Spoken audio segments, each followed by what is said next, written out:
Good day mga kagunas, mga ka-eco-friendly. Magandang araw pala sa inyo, no? So, for today's video guys, this is the video of our creating process of our new creation of our new creative design of our eco gown couture. So, this time guys, now we have a new project. So, in pageant, so we have a pageant. So, at the same time, we have a candidate. So, have a category now which is that we called again inspired of a goddess. So this time guys, we will decide na gagawa po kami ng creative design which is gagamit din tayo at the same time ng fabric sa lower part niya.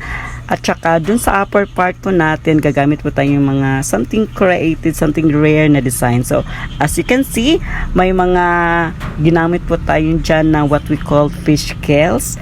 Yes, definitely. So, narinig nyo po yung fish scales or sa Bisaya po, tinatawag po namin yung himbis sa isda. So, totoong himbis po talaga sa isda yan guys, no? So, wag na lang po tayong magtanong kung saan kinuha at paano yan hinugasan kasi super duper stress at the same time super pagod po talaga. So ayan guys, so aside of that, yung gumamit po din tayo ng mga molder.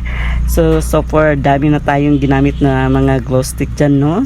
At the same time may mga rhinestone po tayo dyan, yung mga glitz stones or what we call the beads para add on na din sa pagpapaganda ng ating upper part. So ayan guys, no, as you can see, medyo tapos na yung upper part ng ating costume. So naglagay na muna tayo ng ibang part naman, na ibang parte sa ating costume, no, sa yung what we call na tinatawag nating fish scale. So ayan guys, so super duper stressful. So I think umabot po ito ng mga 10 days sa paggawa po nito guys kasi super duper pinagplanuhan po talaga, at saka yung design, at saka of course the material itself super duper po talaga pahirapan, at saka basta kay super stress. So as you can see, no, naglagay po tayo ng mga rhinestones. So pasensya na po sa aking mga taglish dyan, at saka may Bisaya kasi Bisaya po talaga ako guys. So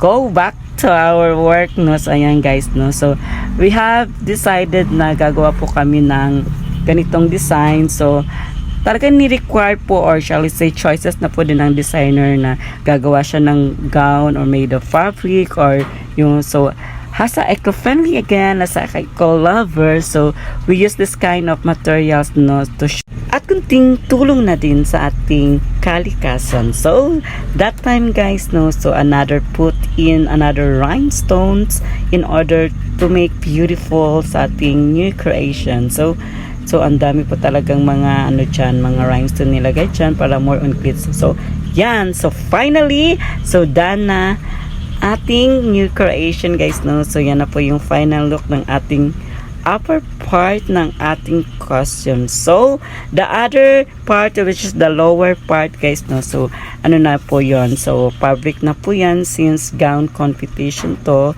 So i-flex muna natin yung upper part natin guys. So ayan, hope gustuhan nyo po yung ating new creation guys, no. So galing or pinaghirapan po talaga yan ng Gonas Diseños. So yan po yung details, yan po yung mga focuses ng ating creation guys, no. So ayan, super duper ganda, at the same time super duper class and very elegant.